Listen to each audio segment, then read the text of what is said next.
Yazid ने बड़े घमंड से ऐलान करवा दिया कि इमाम हुसैन अलैहिस्सलाम से मदीने में बैत ली जाए।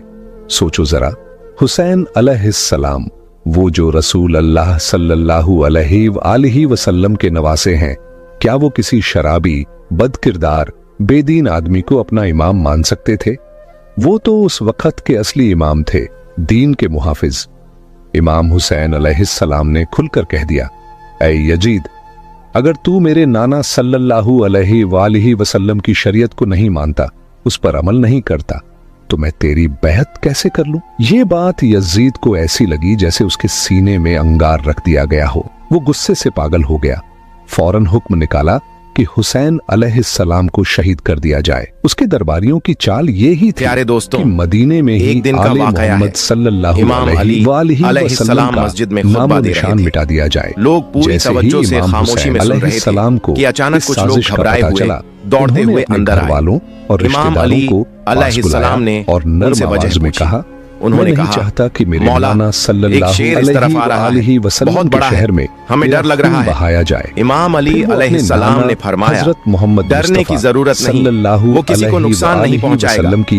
इतने में एक बड़ा शेर सबके सामने आ गया, मगर वो किसी पर हमला नहीं करता, बल्कि सीधा इमाम अली अलैहिस्सलाम के पास आता है और उनके कदमों में सर रख लेता है। तो ख्वाब में फिर उसके पीछे पीछे एक नन्हा सा शेर का बच्चा भी आता है। वो शेर जो असल में एक शेरनी थी, मेरे हुसैन, इमाम अली अलैहिस्सलाम से कहती है, तेरा नाना तेरे साथ रहेगा, ये मेरा बच्चा है, इसका बाप अब इस दुनिया में नहीं रहा। का दीन मैं चाहती हूँ कि ये महफूज रहे, पल बढ़ जाए, मैं इसे आपके हवाले करने आई हुआ था। इमाम अली अलैहिस्सलाम ने फरमाया, जाओ, फिक्र मत करो, मैं वादा करता हूँ कि ये बच्चा कभी यतीमी महसूस नहीं करेगा। बच्चों को पास बुलाया, शेरनी ने पूछा, साथ लिया, मौला मदीना छोड़ने का कौन संभालेगा? पक्का कर लिया। इमाम अली अलैहिस्सलाम ने जवाब दिया, उस वक्त इमाम मेरा बेटा हुसैन, की एक इमाम हुसैन अलैहिस्सलाम सैयदा फातिमा यतीमों की देखभाल उससे बेहतर कोई नहीं करता। नाम था। फिर इमाम हुसैन अलैहिस्सलाम को बुलाया गया और इमाम हुसैन अलैहिस्सलाम आ गया। उनकी शहादत के बाद बच्चे को अपनी गोद में लिया,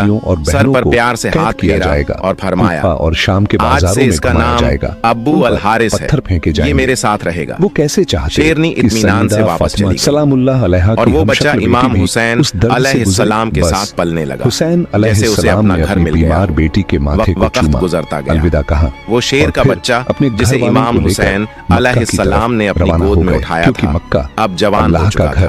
पूरी दुनिया जहाँ जहाँ इमाम हुसैन अलैहिस्सलाम जाते, वो उनके साथ होता। मक्का में रुके अब वो सिर्फ एक जानवर नहीं रह गया था, वो इमाम का साथी, दोस्त और वफादार बन चुका था।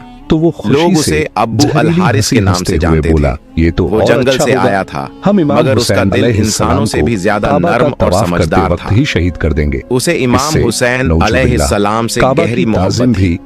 दिन हो या रात, सफर हो या आराम, अब्बू अल हारिस इमाम हुसैन अलैहिस्सलाम के कदमों से जुड़ा रहता था। के चाहने मगर वक्त की तबीयत बदलती है, बार अब्बू अल हारिस जवान हो चुका था। उसका जिस्म ताकतवर, आवाज गूंजदार और चाल में रुआब और दबदबा आ चुका था। अब जब वो किसी गली से गुजरता, लोग सिहर जाते, दिलों में अजीब सा डर बैठने लगा था। कुछ खतों में तो एक दिन कुछ अरब के लोग इमाम अली अलैहिस्सलाम की खिदमत में हाजिर हुए हमारी मदद और अर्ज किया, तो क़यामत के दिन या अली अलैहिस्सलाम, वो शेर जो हुसैन अलैहिस्सलाम के साथ रहता है अब बड़ा और खतरनाक हो गया है, हमें डर है कहीं किसी दिन कोई नुकसान न हो जाए। अपने वफादार ये सुनकर इमाम अली अलैहिस्सलाम खामोश हो गया। उनके दिल में अब्बू अल हारिस की मासूमियत और वफा की यादें थीं, मगर वो इंसानों की फितरत और उनके डर को भी भली भांति समझते थे।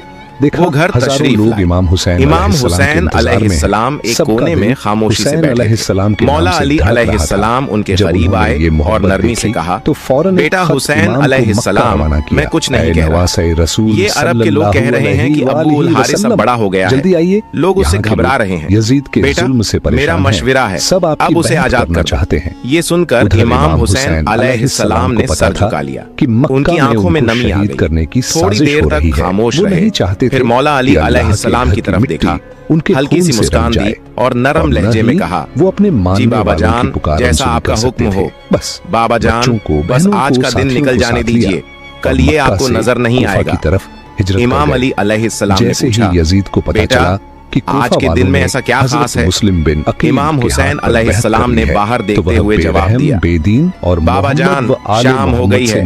ये वक्त किसी को घर से निकालने का नहीं होता, ये वक्त तो झांप देने का होता है, धूप से बचाने का, न कि धूप में छोड़ने का।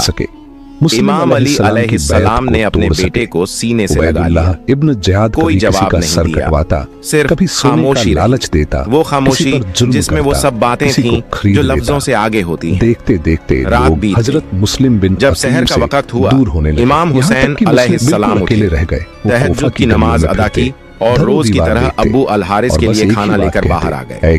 अबू अल हारिस ने हैरत से देखा और पूछा, बुलाया था और ऐसे छुप गए आज इतनी सुबह? मुझे जानते ही नहीं। इमाम हुसैन अलैहिस्सलाम खामोश रहे। चलते चलते कुछ देर बाद बैठे और बड़ी नरमी से सारी बात अबू अल हारिस को बता दी। ये सुनते ही अबू अल हारिस खामोश हो गया। उसकी आंखों में वो खामोशी आ गई जो सीधे दिल पर असर करती है। बेटे, फिर कुछ लम्हों के बाद उसने सर झुकाकर कहा, गवर्नर का हुक्म है, ठीक है मौला, बाहर निकला मैं चला जाऊंगा, कलम कर दिया, लेकिन एक शर्त। हजरत मुस्लिम बिन इमाम हुसैन अलैहिस्सलाम ने पूछा, अम्मा क्या शर्त वतन मदीना है, अबू अल हारिस, मेरा कोई घर नहीं। अबू अल हारिस ने सर उठाया, हैरानी से पूछा। उसकी आंखों में नमी थी और वो बोला, मुस्कुरा, मुझे सिर्फ एक बार आपसे मुलाकात की इजाजत अलैहिस्सलाम का सफीर, जिंदगी में बस एक बार और। अकील। ये सुनकर इमाम हुसैन अलैहिस्सलाम कुछ देर चुप रहे, फिर फरमाया, खाने को याद रखना, पानी अबू अल हारिस, नरमी से तारीख होगी बेटा 10 मुहर्रम सन 61 हिजरी, सुबह होते ही जगह होगी करबला, देखो एक टीले के पास। तुम्हें एक आवाज सुनाई देगी,